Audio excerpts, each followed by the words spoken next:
오늘도 참으로 고생 많으셨습니다. 우리는 흔히 집이라는 공간이 세상에서 가장 따뜻한 안식처여야 한다고 믿으며 살아왔습니다. 하지만 현실은 어떻습니까? 남에게는 차마 내뱉지 못할 모진 말들을 가장 가까운 가족에게 쏟아내고, 타인에게 받은 상처보다 내 혈육에게 받은 배신감이 가슴 깊이 못 박혀 잠 못 이루는 밤이 더 많지는 않으셨나요? 부처님께서는 일찍이 우리가 가장 사랑하는 사람이 곧 우리에게 가장 큰 고통을 주는 존재가 될 수 있음을 경계하셨습니다. 이것은 결코 가족을 사랑하지 말라는 냉정한 말씀이 아니라, 우리가 맺고 있는 인연의 실체를 똑똑히 바라보라는 지혜의 권고입니다. 여러분은 혹시 가장 믿었던 사람에게 받은 상처 때문에 여전히 마음에 한을 품고 계시지는 않습니까? 만약 그렇다면 오늘 이 시간이 여러분의 맺힌 마음을 풀어내는 소중한 기회가 되기를 바랍니다. 본격적인 이야기를 시작하기 전에 여러분의 마음속에 쌓인 나쁜 업을 씻어내고 평온을 기원하는 의미에서 댓글로 마음의 평화 혹은 업장 소멸이라고 네 글자를 정성껏 남겨주시길 바랍니다. 이 작은 실천이 여러분의 삶에 선한 인연의 씨앗이 될 것입니다. 우리는 왜 유독 가족이라는 이름 아래서 더 큰 상처를 주고받으며 괴로워하는 것일까요? 그것은 바로 내 것이라는 강한 집착과 기대 때문입니다. 남이라면 그러려니 하고 넘길 일도 내 자식이고 내 배우자이기에 내 뜻대로 되어야 한다는 욕심이 앞서게 됩니다. 부처님께서는 가족이란 전생의 빚을 갚기 위해 만난 채권자와 채무자의 관계와 같다고 말씀하셨습니다. 어쩌면 지금 여러분을 가장 힘들게 하는 그 사람이 사실은 전생에 내가 진 빚을 받으러 온 인연일지도 모른다는 생각을 해보신 적이 있습니까? 이런 관점에서 바라보면 지금의 갈등은 단순히 누군가의 잘못이 아니라 우리가 함께 풀어내야 할 오랜 업보의 과정임을 깨닫게 됩니다. 여러분은 지금 곁에 있는 가족을 진정으로 한 명의 독립된 인격체로 존중하고 계신가요? 아니면 나의 못다 이룬 꿈을 대신 실현해 줄 도구로 여기고 계신가요? 이 질문에 정직하게 답할 수 있을 때 비로소 진정한 치유의 문이 열리기 시작합니다. 대한민국에서 중년의 시기를 살아간다는 것은 참으로 고단한 일입니다.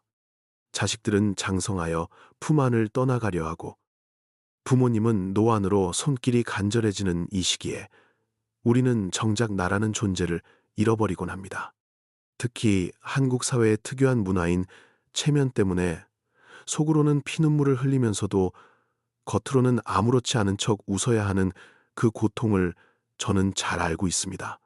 자식의 성적이 곧 나의 성적표가 되고 남편의 성공이 곧 나의 자존감이 되는 삶 속에서 우리는 얼마나 많은 상처를 주고받았습니까? 이러한 과도한 연결과 집착은 결국 서로를 초함에는 쇠사슬이 되어 돌아옵니다. 여러분은 혹시 남들의 시선이 두려워 정작 내 마음의 병은 외면하며 살고 있지는 않으신지요?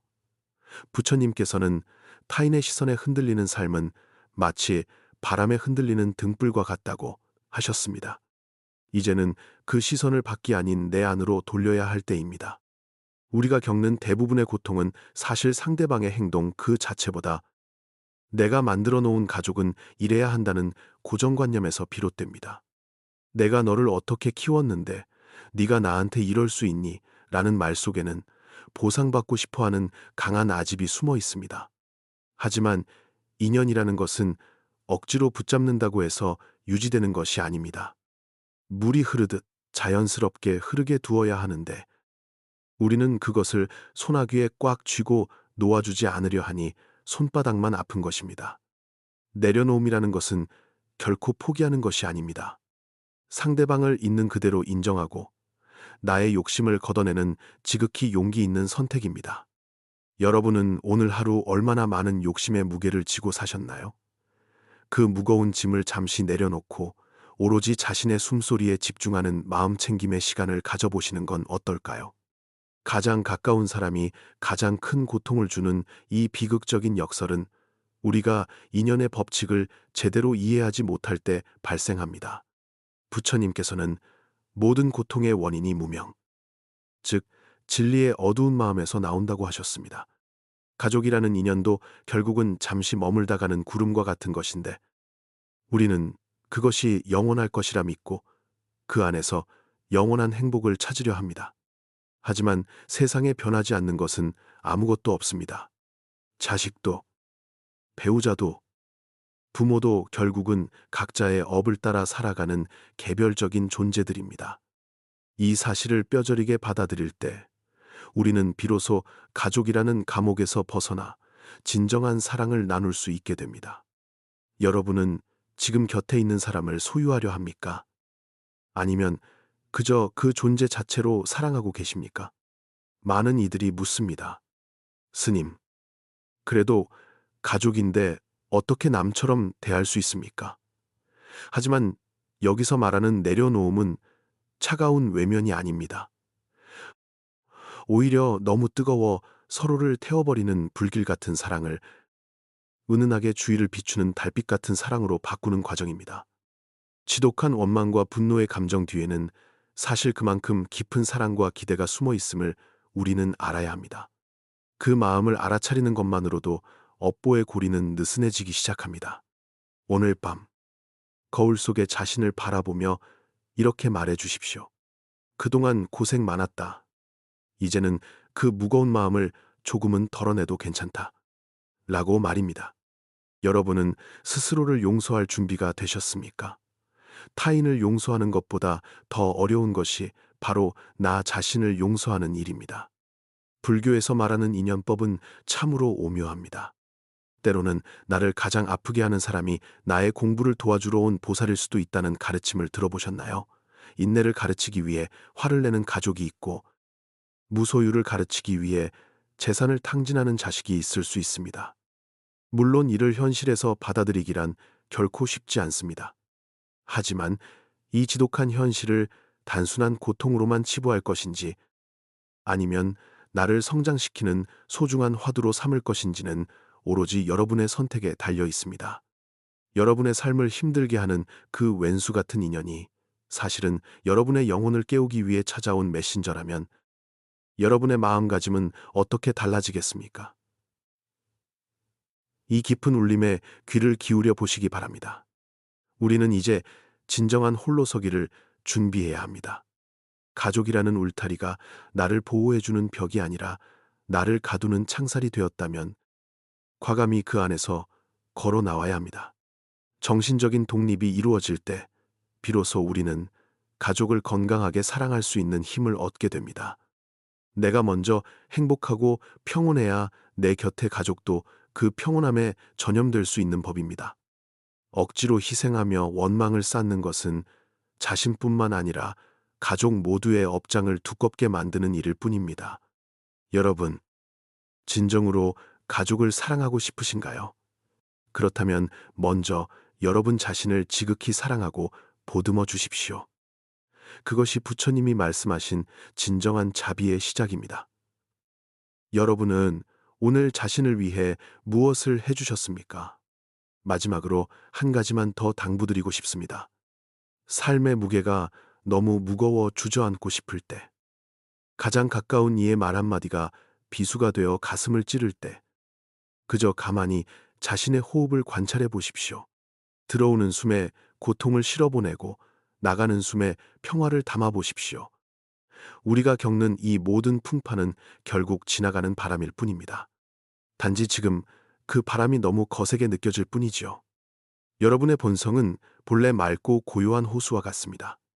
바람이 미치면 다시 평온한 수면이 드러날 것입니다. 오늘 이 첫 번째 이야기가 여러분의 가슴 속에 작은 평화의 씨앗이 되었기를 바랍니다. 자, 이제 마음의 준비가 되셨다면 더 깊은 인연의 비밀을 향해 함께 나아가 볼까요? 여러분의 진솔한 생각과 고민을 댓글로 나누어 주시면 제가 하나하나 마음으로 읽고 기도하겠습니다.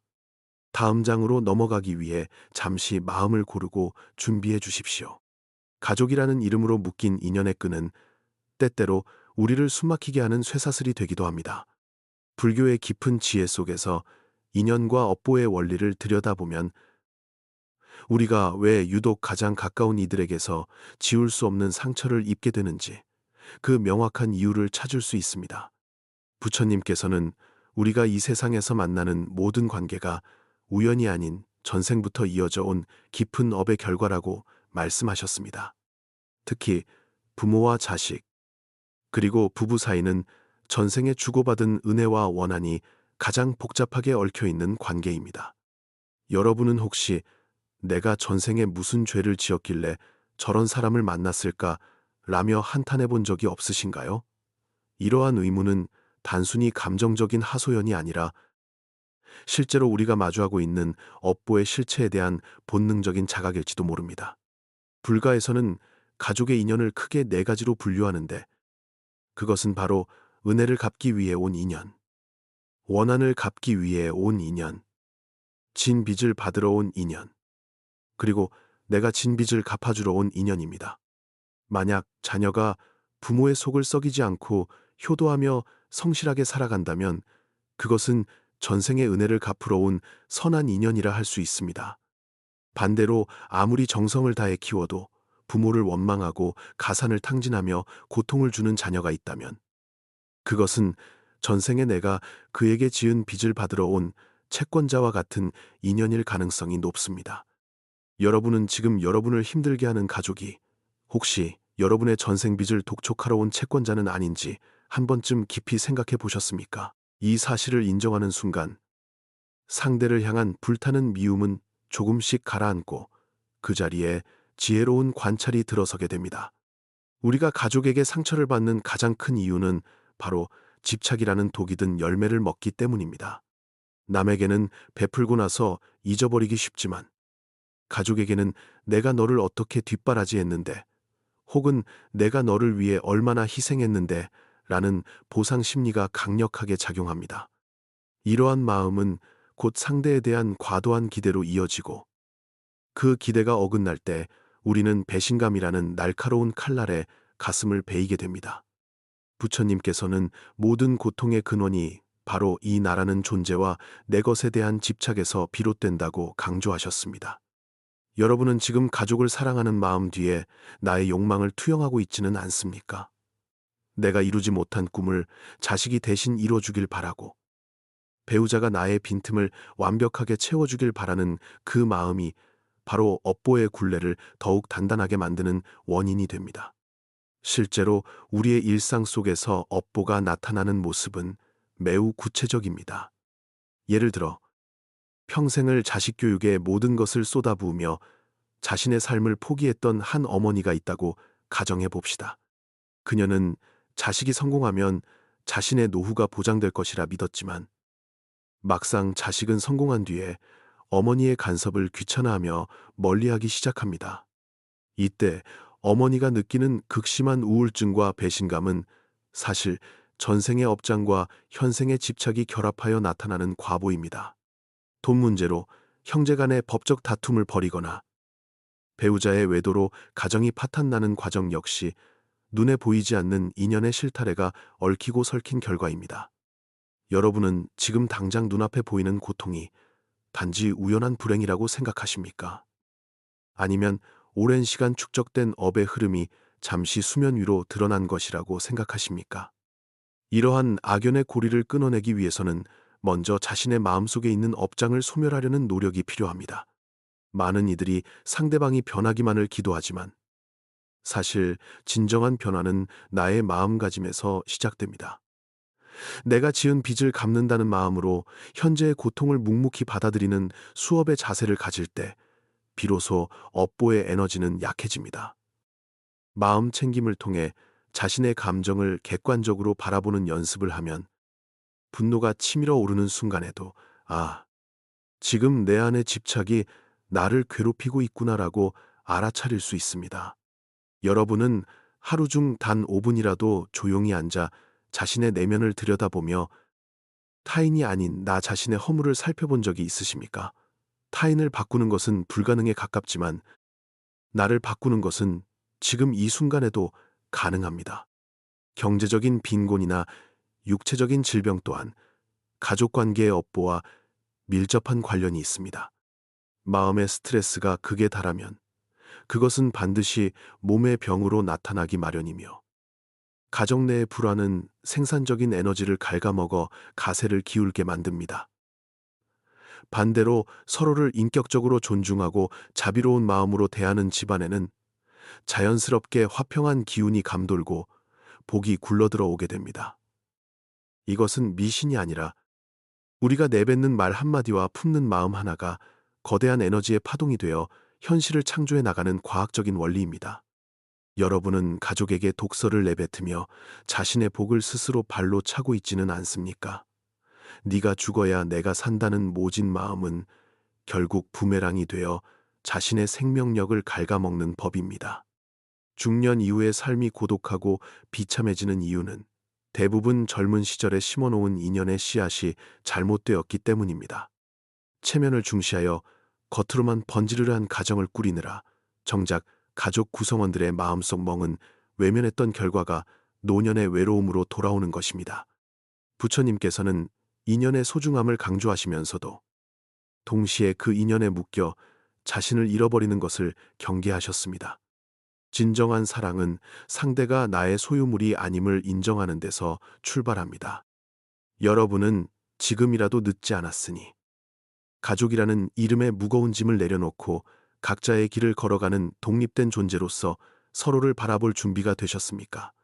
집착을 내려놓을 때 비로소 진정한 인연의 향기가 피어날 수 있습니다.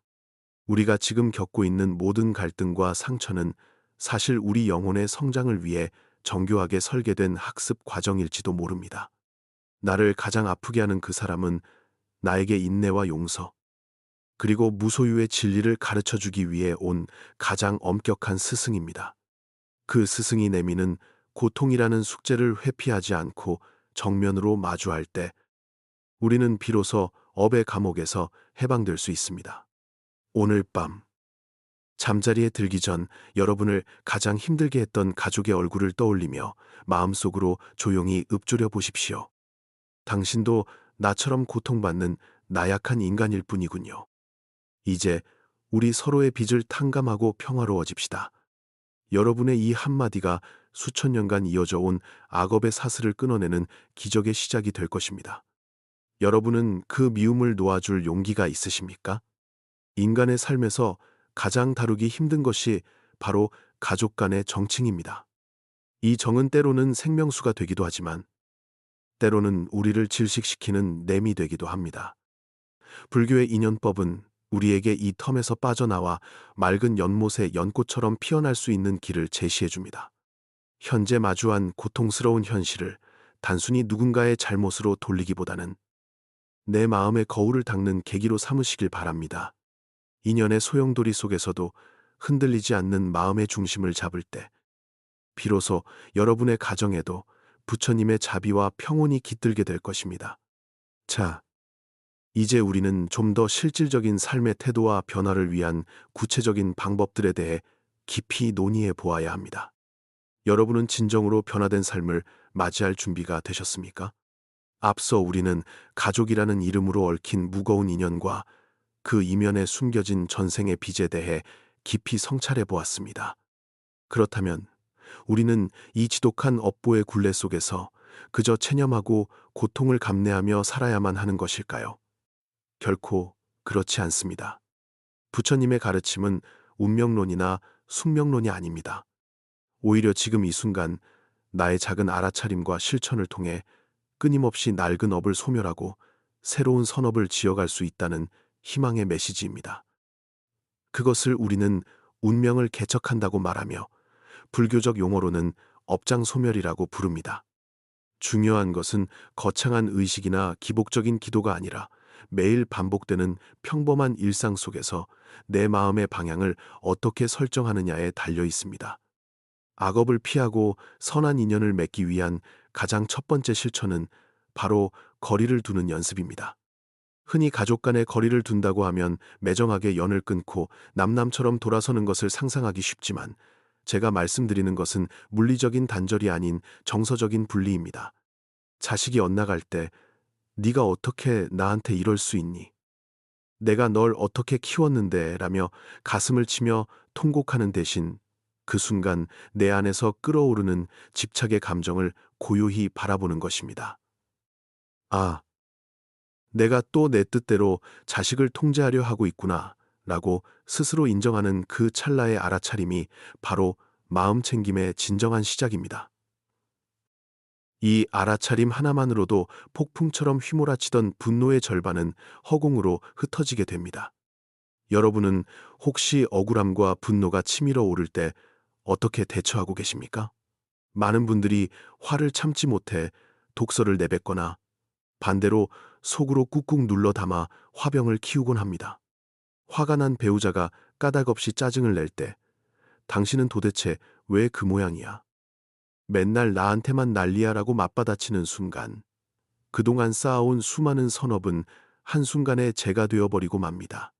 대신 상대방의 그 거친 행동 이면에 숨겨진 외로움과 고단함을 꿰뚫어 보려는 노력이 필요합니다. 겉으로는 성질을 내고 있지만 사실은 나 지금 너무 힘들어. 나 좀 안아줘라는 소리 없는 아우성일 수 있습니다. 그것을 알아채는 것이 바로 지혜입니다. 실생활에서 업보를 바꾸는 가장 강력한 무기는 바로 침묵입니다. 우리 입에서 나가는 말은 보이지 않는 칼이 되어 가장 가까운 사람의 영혼을 베어버리곤 합니다.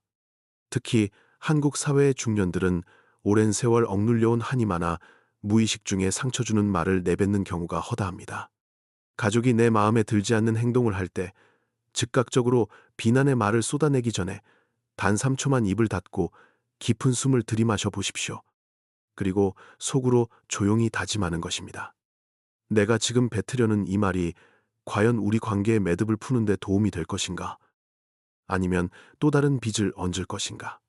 이 짧은 멈춤이 습관화될 때 우리 삶의 궤적은 완전히 다른 방향으로 틀어지게 됩니다.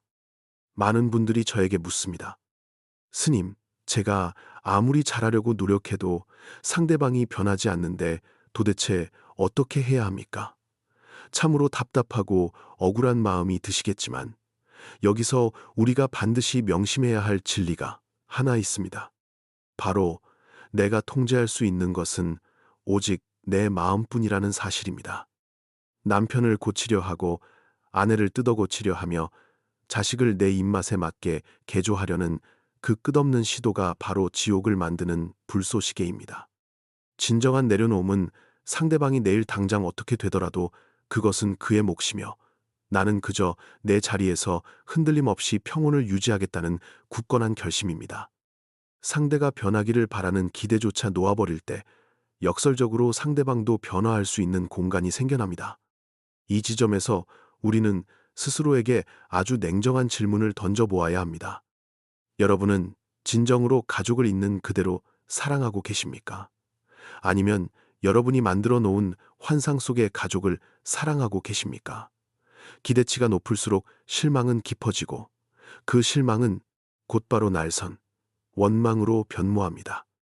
매일 아침 눈을 뜰 때마다 거울을 보며 이렇게 소리내어 말하는 연습을 해보시길 권해드립니다. 오늘 하루 나는 내 가족에게 아무것도 바라지 않겠습니다. 그들이 건강하게 숨쉬고 내 곁에 존재하는 것만으로도 충분히 감사하겠습니다. 처음에는 입 밖으로 꺼내기조차 어색하고 거짓말 같겠지만 이 작은 선언이 쌓이고 쌓이면 무의식 깊은 곳에 박혀있던 집착의 뿌리가 서서히 녹아내리기 시작할 것입니다. 업을 전환한다는 것은 대단한 마법이 아닙니다. 늘 걷던 불행의 패턴을 의식적으로 끊어내는 뼈를 깎는 인내의 과정입니다. 부모님께 매번 같은 이유로 잔소리를 듣고 상처받아 왔다면 이번에는 방어하고 대드는 대신 그저 담담하게 수용하는 태도를 취해보는 것입니다. 네, 어머니, 어머니 말씀이 맞습니다. 제가 부족했습니다. 라고 말하며 그 상황에서 부드럽게 빠져나오는 연습을 해보십시오.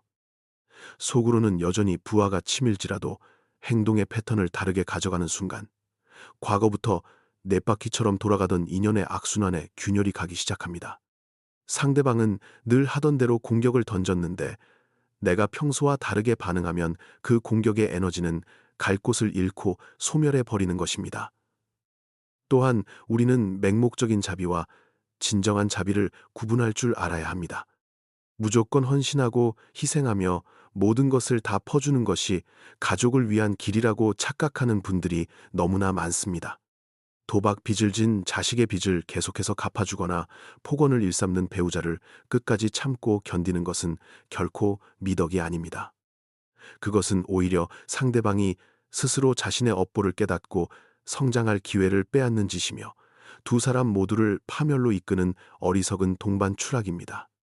진정한 자비는 때로는 단호하게 거절하고 곁을 내어주지 않음으로써 상대방 스스로 자신의 삶을 책임지게 만드는 차가운 사랑이 될 수도 있음을 명심하셔야 합니다.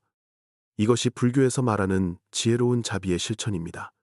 중년의 나이가 되면 체면이라는 허울을 벗어던지는 연습이 그 무엇보다 절실합니다.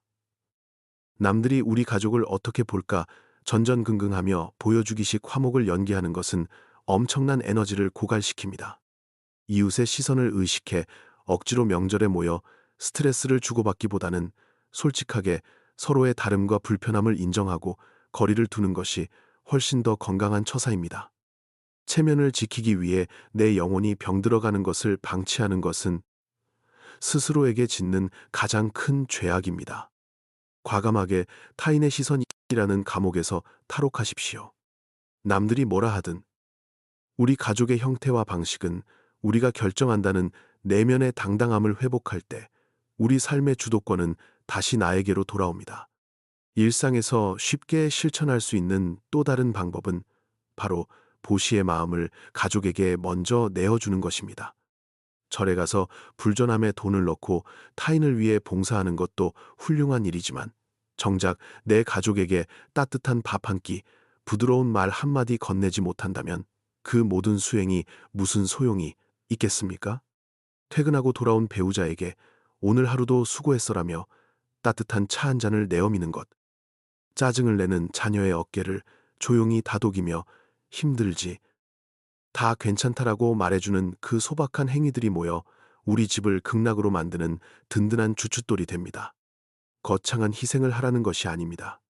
아주 작고 사소한 친절을 습관처럼 베푸는 것이 핵심입니다. 여러분의 마음이 너무 무겁고 아파서 도저히 긍정적인 실천을 할 수 없을 때는 어떻게 해야 할까요? 억지로 용서하려 애쓰지 마십시오.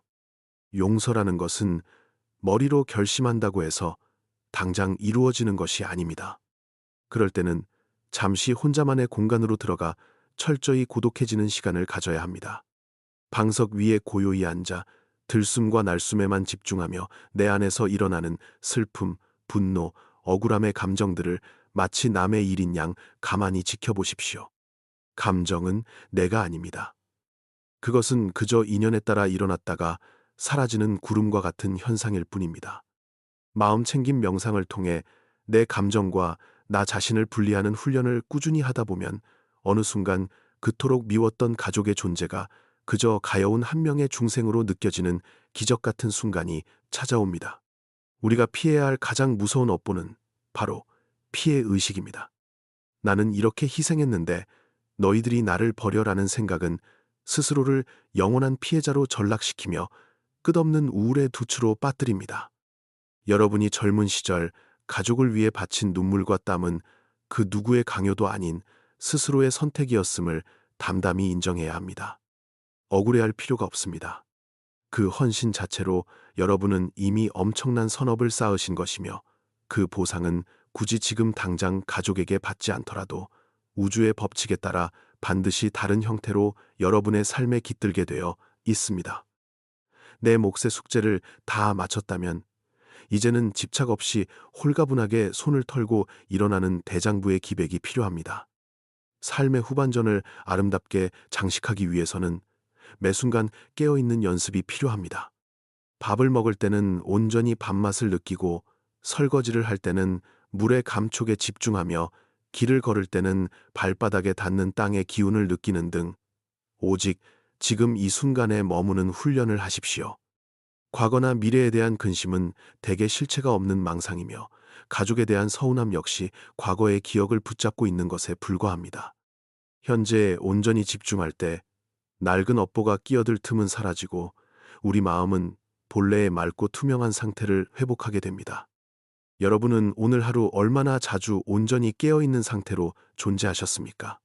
무의식적으로 흘려보낸 시간들이 우리의 운명을 결정짓는다는 사실을 잊지 마십시오. 자, 여기까지 실생활에서 업보를 다스리고 인연의 실타래를 지혜롭게 풀어가는 구체적인 방법들에 대해 이야기해 보았습니다. 아는 것과 실천하는 것은 천지 차이입니다. 오늘 제가 드린 말씀 중 단 하나라도 당장 오늘 밤부터 시작해 보시길 간곡히 부탁드립니다. 변화는 아주 작은 틈새에서 시작되어 거대한 댐을 무너뜨리는 법입니다.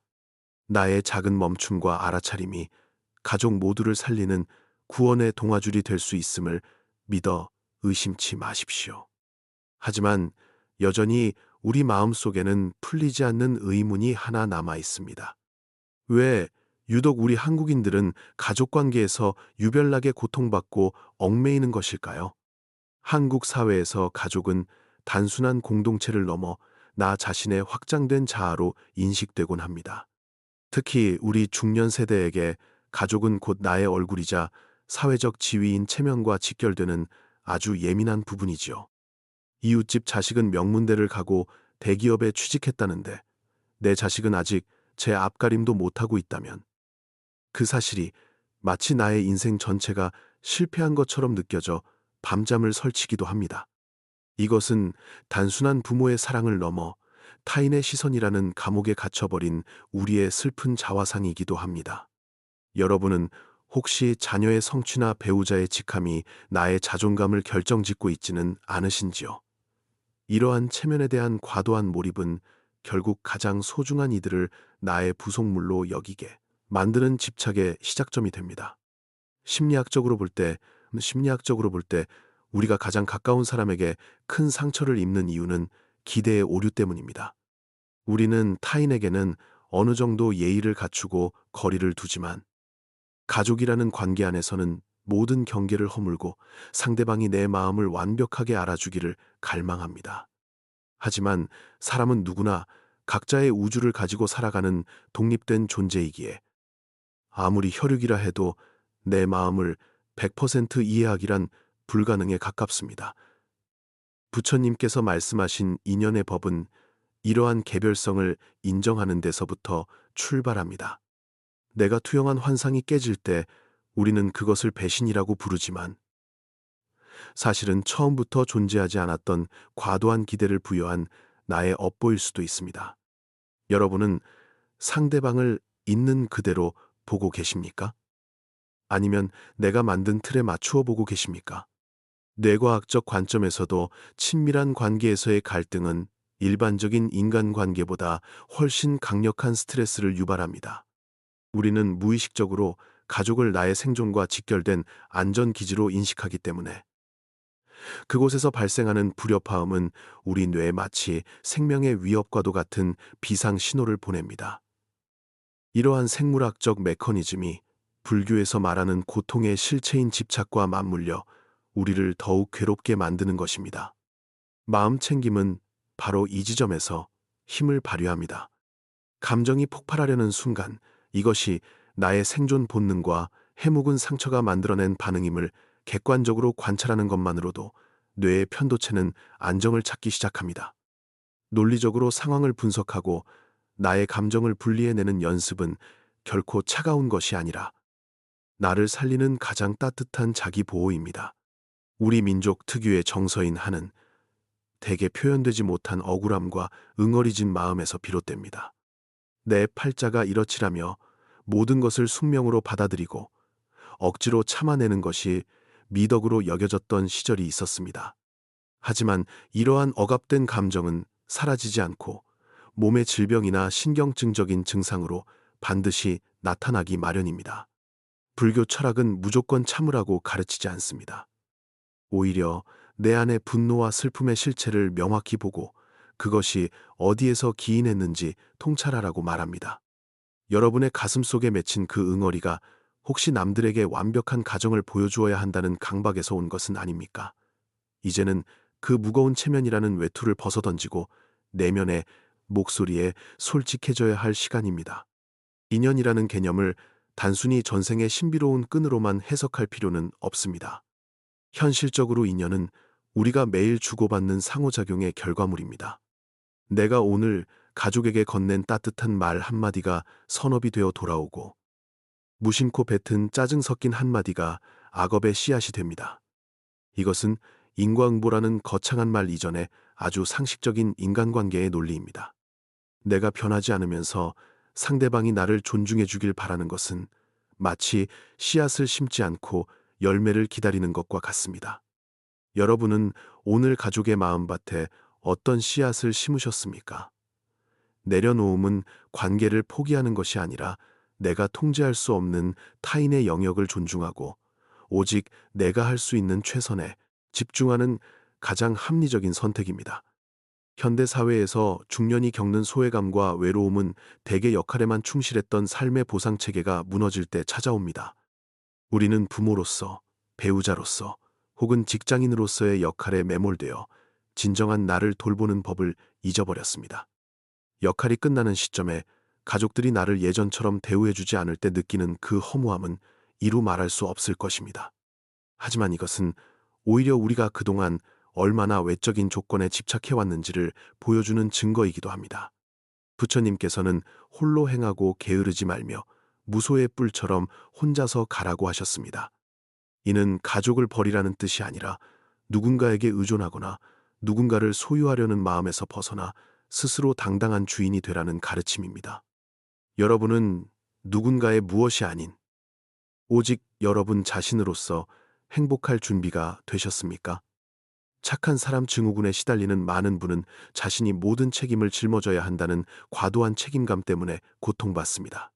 가족들의 모든 투정과 문제를 해결해 주려 애쓰지만 돌아오는 것은 당연시하는 태도와 더 큰 요구뿐입니다. 이때 느끼는 자괴감은 결국 내가 상대방을 나약한 존재로 규정하고 모든 것을 간섭하려 했던 미세한 집착에서 비롯된 과보입니다.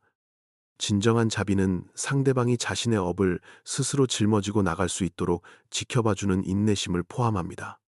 내가 대신 아파해 줄 수 없고 대신 죽어줄 수 없듯이 그들의 고통 또한 그들이 넘어야 할 산임을 인정해야 합니다. 냉정해 보일 수 있으나 이것이야말로 서로의 영혼을 존중하는 가장 고차원적인 인연 맺기입니다. 논리적으로 볼 때 우리가 가족 관계를 개선하기 위해 가장 먼저 해야 할 일은 자신의 감정적 독립입니다. 내가 행복의 열쇠를 가족의 손에 쥐어주고 나를 행복하게 해달라고 애걸하는 이상 우리는 영원히 감정의 노예로 살 수밖에 없습니다.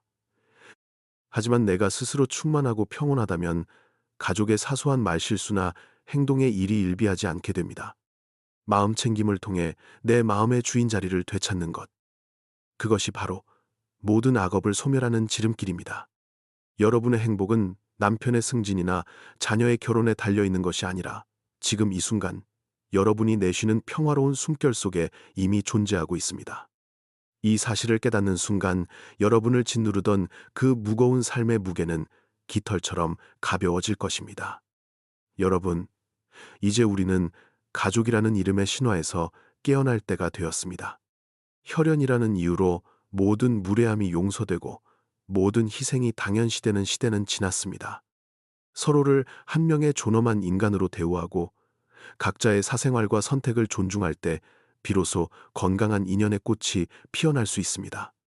남들의 시선을 의식해 억지로 끼워 맞춘 행복의 퍼즐이 아니라 조금은 투박하더라도 서로의 진심이 통하는 소박한 관계를 지향해 보십시오. 여러분이 그동안 지켜오려 애썼던 그 체면이 과연 여러분의 영혼을 풍요롭게 해주었습니까? 아니면 오히려 여러분의 숨통을 조이는 족쇄가 되었습니까? 이 질문에 대한 답은 이미 여러분의 마음속에 자리 잡고 있을 것입니다. 5. 인연의 소중함을 알되 그 인연에 매이지 않는 삶. 그것이 바로 부처님이 우리에게 보여주신 중도의 길입니다. 내가 먼저 자유로워져야 내 곁의 사람들도 진정으로 자유롭게 해줄 수 있습니다.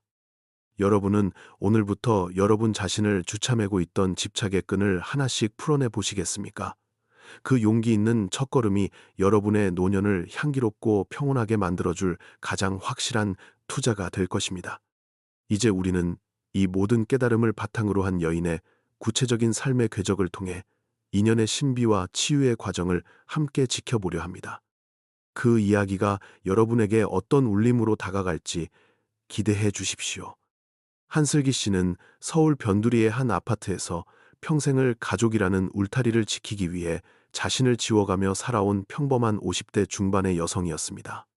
새벽 공기를 가르며 가족들의 아침을 준비하고 남편의 뒷바라지와 자식들의 교육에 모든 것을 쏟아부었던 그녀의 손등에는 어느덧 거친 세월의 흔적이 훈장처럼 박혀 있었지요. 그녀에게 집은 안식처라기보다는 매일같이 닦고 조여야 하는 거대한 기계 같았고, 그 기계가 조금이라도 삐걱거리면 자신의 인생 전체가 무너져 내리는 듯한 극심한 불안에 시달리곤 했습니다. 특히 명문대를 졸업하고 대기업에 입사한 자랑스러운 딸 민서가 갑작스럽게 사표를 던지고 수행의 길을 떠나겠다는 선언을 했을 때 슬기 씨의 세상은 송두리째 뒤집히고 말았습니다. 여러분은 혹시 가장 믿었던 자식이 여러분의 기대를 한순간에 저버렸을 때 그 가슴이 갈기갈기 찢어지는 듯한 통증을 느껴본 적이 있으십니까? 딸과의 갈등이 깊어질수록 슬기 씨의 마음속에는 지독한 원망과 억울함이 독버섯처럼 피어올랐고, 그것은 곧 남편을 향한 비난으로 이어졌습니다. 도대체 당신은 집안 꼴이 이 지경이 될 때까지 무얼 했느냐며 소리를 지르는 그녀에게 남편은 그저 묵묵부답으로 일관할 뿐이었고, 그 침묵은 그녀의 화를 더욱 돋우는 불씨가 되었습니다. 남들 앞에서는 번듯한 가정을 꾸리고 있는 척 웃으며 자식 자랑을 늘어놓았지만, 집에 돌아오면 차가운 정적만이 감도는 거실에서 그녀는 남몰래 피눈물을 흘려야 했습니다. 한국 사회에서 여자가 겪는 체면이라는 굴레는 이토록 무겁고 잔인하여 속이 새카맣게 타들어가도 겉으로는 우아한 백조처럼 떠 있어야 하는 것이 슬기 씨의 현실이었습니다. 그녀는 밤마다 부처님 앞에 엎드려 제발 딸의 마음을 돌려달라고 빌었지만 돌아오는 것은 공허한 메아리와 더욱 깊어지는 불면의 밤뿐이었습니다. 그러던 어느 날 슬기 씨는 우연히 서랍 깊숙한 곳에서 돌아가신 친정어머니의 낡은 일기장을 발견하게 되었고, 그 속에서 예상치 못한 삶의 진실과 마주하게 됩니다. 일기장 속에는 30년 전 자신의 어머니가 느꼈던 고통과 원망이 오늘날 자신의 모습과 놀라울 정도로 닮아 있었고, 어머니 역시 딸이었던 슬기 씨에게 똑같은 기대를 걸고 집착했음을 깨닫게 된 것이죠. 어머니의 사랑이라 굳게 믿었던 그 모든 헌신이 사실은 어머니 자신의 결핍을 채우기 위한 무거운 쇠사슬이었음을 깨닫는 순간, 슬기 씨는 형언할 수 없는 충격에 휩싸였습니다. 내가 그토록 미워하고 원망했던 어머니의 모습을 지금 내가 딸에게 그대로 투영하고 있었구나라는 자각이 번개처럼 뇌리를 스쳤습니다. 여러분은 지금 여러분이 가족에게 베풀고 있는 그 사랑이 진정으로 상대를 위한 것인지, 아니면 나의 집착을 사랑이라는 이름으로 포장한 것인지 자문해 보신 적이 있으십니까? 이 깨달음은 슬기 씨의 삶에 거대한 반전을 가져왔고, 그녀는 비로소 자신이 딸을 사랑한 것이 아니라 딸을 통해 자신의 체면을 세우려 했음을 인정하게 되었습니다. 그녀가 민서의 사표를 그토록 반대했던 진짜 이유는 딸의 장래가 걱정되어서가 아니라 이웃 사람들에게 딸이 백수가 되었다는 말을 듣기 싫었던 자신의 얄팍한 자존심 때문이었다는 사실을 직시하게 된 것입니다. 마음챙김을 통해 자신의 내면을 깊이 들여다본 슬기 씨는 비로소 딸에게 미안하다는 진심 어린 사과를 건넸고, 그동안 꽉 쥐고 있었던 통제의 끈을 서서히 내려놓기 시작했습니다. 신기하게도 그녀가 집착을 버리고 마음을 비우자 그토록 완강했던 딸의 태도도 조금씩 부드러워졌고, 집안을 감돌던 살얼음판 같던 기류는 봄눈 녹듯 사라지기 시작했습니다. 하지만 삶의 파도는 여기서 멈추지 않았고, 슬기 씨에게는 또 다른 시련이자 인연의 시험대가 기다리고 있었으니, 그것은 바로 남편의 갑작스러운 사업 실패와 거액의 빚이었습니다. 한평생 성실하게만 살아온 남편이 믿었던 친구에게 사기를 당해 전 재산을 날렸다는 소식을 들었을 때, 슬기 씨는 예전 같았으면 아마 당장 이혼 도장을 찍자고 달려들었을지도 모릅니다. 그러나 이미 내려놓음의 이치를 깨달은 그녀는 분노 대신 차분하게 현재의 상황을 직시하며 이것 또한 우리가 함께 풀어내야 할 업보의 과정임을 담담하게 받아들였습니다. 그녀는 남편의 어깨를 조용히 감싸 안으며 그동안 혼자 얼마나 힘들었느냐고 따뜻한 말 한마디를 건넸고 그 순간 평생 무뚝뚝하기만 했던 남편은 아이처럼 엉엉 울며 자신의 잘못을 빌었습니다. 여러분은 가장 어려운 순간에 비난 대신 위로를 건넬 수 있는 그 단단한 마음의 근육을 가지고 계십니까? 재산을 모두 정리하고 작은 전셋집으로 이사하는 과정에서 슬기 씨는 역설적으로 평생 느껴보지 못한 진정한 자유와 평온을 맛보게 되었습니다. 화려한 가구와 넓은 거실은 사라졌지만 그 자리에 가족들 간의 진솔한 대화와 웃음이 채워졌고 남들의 시선에서 벗어나니 비로소 자신을 위한 시간이 보이기 시작했습니다. 그녀는 매일 새벽 예불을 올리며 자신과 인연 맺은 모든 이들의 평안을 빌었고 그동안 자신을 괴롭혔던 모든 상처가 사실은 영혼의 성장을 위해 찾아온 귀한 스승이었음을 진심으로 고백하게 되었습니다. 한 흔으로 가득 찼던 가슴은 어느덧 자비의 마음으로 충만해졌으며 그녀의 얼굴에는 인위적인 화장보다 더 아름다운 평화의 빛이 감돌게 되었습니다. 슬기 씨의 이야기가 우리에게 주는 교훈은 명확합니다. 우리가 겪는 모든 관계의 고통은 상대방이 악해서가 아니라 내가 만든 환상과 집착이 깨지는 과정에서 발생하는 성장통이라는 사실입니다. 그녀는 이제 더 이상 딸에게 명문대 졸업생의 역할을 요구하지 않고 남편에게 완벽한 경제적 가장의 역할을 강요하지 않으며 오직 그들의 존재 자체를 소중히 여기는 지혜를 터득했습니다. 인연이라는 거대한 그물 속에서 우리가 할 수 있는 유일한 일은 그물을 찢으려 발버둥치는 것이 아니라 그물 안에서 평화롭게 헤엄치는 법을 배우는 것임을 그녀의 삶이 증명해 보이고 있습니다. 여러분은 지금 여러분을 춘참하고 있는 그 마음의 그물을 어떻게 다루고 계십니까? 이제 슬기 씨는 동네 작은 복지관에서 어르신들을 위한 봉사를 하며 제2의 인생을 살아가고 있으며 그녀의 곁에는 여전히 딸과 남편이 든든한 버팀목이 되어주고 있습니다. 돈도 명예도 체면도 다 잃어버린 듯 보였지만 그녀는 생애 처음으로 자신이 인생의 진정한 주인이 되었음을 느낀다고 말합니다. 고통은 피해야 할 불행이 아니라 우리의 가짜 자아를 깨부수고 본래의 맑은 성품을 드러내기 위한 부처님의 자비로운 손길이었던 것입니다. 그녀의 눈에 비친 세상은 이전보다 훨씬 선명하고 아름다웠으며 가장 가까운 이들이 주었던 상처는 이제 그녀의 가슴 속에서 찬란한 보석으로 승화되었습니다. 여러분도 슬기 씨처럼 고통의 이면에 숨겨진 축복을 발견할 준비가 되셨습니까? 이 긴 이야기의 끝에서 우리는 한 가지만을 기억하면 됩니다. 진정한 치유는 상황이 바뀌는 것이 아니라 상황을 바라보는 나의 눈이 바뀌는 데서 시작된다는 진리 말입니다. 가족은 전생의 원수가 아니라 우리가 함께 성불의 길로 나아가기 위해 약속하고 만난 소중한 도반들입니다. 미움이 사랑으로, 번뇌가 깨달음으로 변하는 그 기적 같은 순간은 멀리 있지 않고 바로 지금 여러분의 마음속에서 싹을 틔울 준비를 하고 있습니다. 자, 이제 우리는 슬기 씨가 걸어갔던 그 지혜로운 길을 따라 우리 자신의 삶을 완성해 줄 마지막 메시지를 향해 나아가려 합니다. 여러분의 가슴 속에 남아있는 마지막 응어리까지 깨끗이 씻어내 줄 그 마지막 울림을 맞이할 준비를 해 주십시오. 자, 이제 우리는 기나긴 여정의 끝자락에 서 있습니다. 가족이라는 이름으로 맺어진 인연이 우리에게 가장 큰 상처를 주기도 하지만 결국 그 상처를 통해 우리는 비로소 참된 나를 발견하게 됩니다. 지금까지 우리가 나눈 이야기들이 여러분의 가슴 속에 깊이 박힌 비수를 뽑아내는 따뜻한 손길이 되었기를 진심으로 바랍니다. 여러분은 오늘 이 긴 시간을 함께하며 어떤 마음의 변화를 느끼셨습니까? 혹시 여전히 누군가를 향한 미움이 남아있더라도 괜찮습니다. 그 미움 또한 여러분이 그만큼 사랑하고 노력했다는 증거이니 이제는 그 마음을 그저 있는 그대로 안아주십시오. 진정한 치유는 미움을 억지로 없애는 것이 아니라 그 미움이 생길 수밖에 없었던 나를 가엾게 여기는 데서 시작됩니다. 부처님께서는 우리가 누군가를 소유하려 할 때 고통이 시작된다고 가르치셨습니다. 내 자식, 내 남편, 내 부모라는 수식어에서 내 것이라는 집착을 걷어내는 순간, 관계의 무게는 놀라울 정도로 가벼워집니다.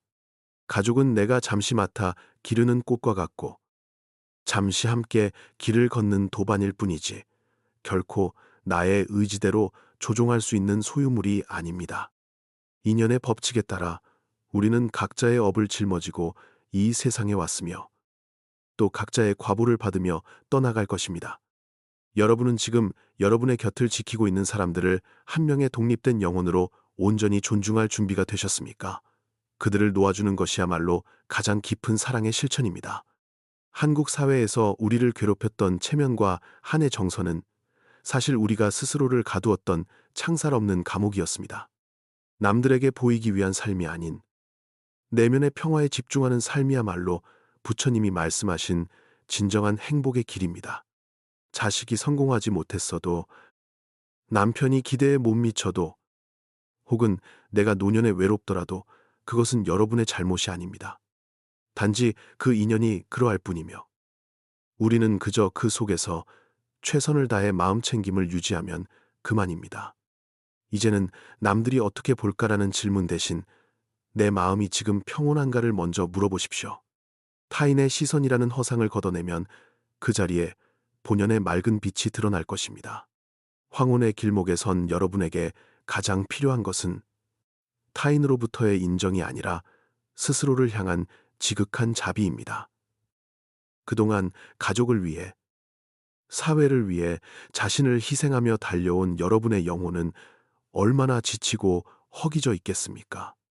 이제는 그 시선을 밖이 아닌 안으로 돌려 오로지 나 자신을 위로하고 사랑하는 일에 집중해야 합니다. 고독은 외로움이 아니라 나 자신과 온전히 대화할 수 있는 가장 고귀한 시간입니다. 마음의 평화를 얻기 위해 더 이상 외부의 조건에 의지하지 마십시오. 여러분의 본래 성품은 이미 온전하고 평온한 부처의 모습 그대로이기 때문입니다. 여러분은 스스로의 가장 친한 친구가 되어줄 준비가 되셨습니까? 인연의 매듭을 푸는 가장 확실한 방법은 먼저 손을 내미는 용서입니다. 하지만 여기서 말하는 용서는 상대방을 위해서가 아니라 나 자신의 업장을 소멸하고 평화를 되찾기 위한 이기적이고도 거룩한 선택입니다. 미움이라는 무거운 짐을 가슴에 품고 살아가는 것은 결국 나 자신을 고통의 불길 속에 밀어넣는 것과 같습니다. 당신을 용서합니다 라는 말은 이제 내가 자유로워지겠습니다 라는 선언과 같습니다. 여러분은 오늘 밤, 그동안 여러분을 가장 아프게 했던 그 사람을 마음속에서 홀가분하게 놓아주실 수 있으시겠습니까? 그 매듭을 푸는 순간 여러분의 인생은 새로운 차원으로 도약하게 될 것입니다. 우리가 이 세상에 올 때 아무것도 가져오지 않았듯이 떠날 때도 오직 우리가 지은 업의 에너지만을 가지고 갑니다.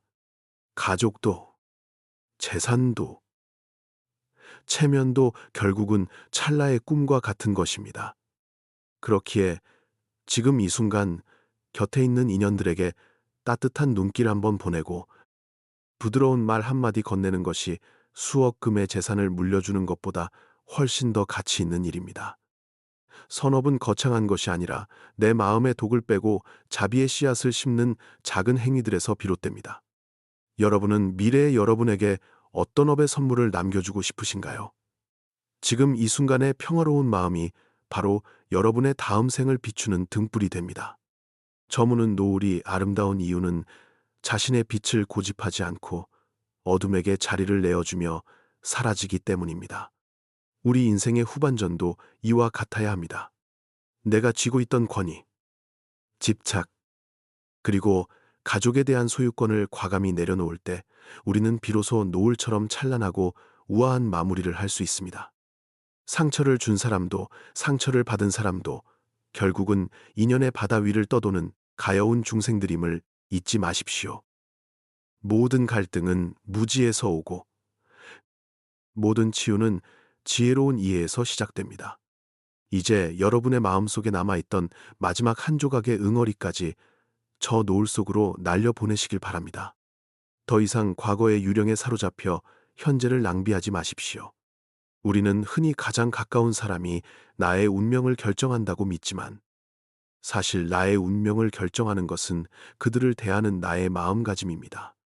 누군가 나에게 비수를 던질 때 그것을 가슴에 꽂을 것인지 아니면 허공에 흘려보낼 것인지는 오직 나만이 선택할 수 있습니다. 이것이 바로 부처님이 가르쳐 주신 주체적인 삶의 자세입니다. 가족이라는 거울을 통해 나의 아집과 편견을 끊임없이 닦아내십시오. 거울 속의 상대가 변하기를 기다리지 말고 거울을 보는 나의 눈을 맑게 씻으십시오. 그러면 세상 그 어디에도 원수는 없고 오직 나의 공부를 도와주는 선지식들만이 가득함을 알게 될 것입니다. 여러분은 오늘 이 거울 속에서 무엇을 보셨습니까? 오늘 이 자리에 함께 해주신 모든 분께 부처님의 가피가 가득하기를 기원합니다. 처음 이 영상을 시작하며 여러분이 댓글로 남겨주셨던 마음의 평화와 업장 소멸의 기도가 현실이 되어 여러분의 삶을 밝게 비추기를 믿어 의심치 않습니다. 여러분의 진실한 마음이 담긴 한마디, 한마디는 이미 우주의 법칙에 따라 선한 인연의 열매로 맺어지고 있습니다. 혹시라도 삶이 다시 여러분을 흔들려 한다면 오늘 우리가 나누었던 이야기들을 떠올리며 가만히 자신의 호흡으로 돌아오십시오. 평화는 멀리 있는 것이 아니라 여러분의 발바닥 아래, 그리고 지금 이 순간에 있습니다. 여러분이 곧 평화이며 여러분이 곧 사랑임을 잊지 마십시오. 긴 시간 동안 저의 부족한 이야기를 경청해 주셔서 진심으로 감사합니다. 여러분의 노년이 외로움이 아닌 풍요로움으로, 원망이 아닌 감사로 가득 차기를 매일 아침 정성을 다해 기도하겠습니다. 가족이라는 인연을 통해 우리는 비로소 사랑의 본질을 배웠고 상처를 통해 치유의 힘을 얻었습니다. 이제 가벼운 마음으로 일상으로 돌아가 여러분 곁에 소중한 이들에게 먼저 미소 지어 주십시오. 그 미소가 바로 세상을 구원하는 가장 큰 자비입니다. 여러분은 이미 충분히 훌륭하고 귀한 존재입니다. 오늘 밤은 부디 모든 근심을 내려놓고 평온한 안식에 드시길 바랍니다. 지금까지 여러분의 마음 도반 테스트였습니다. 감사합니다. 성불하십시오.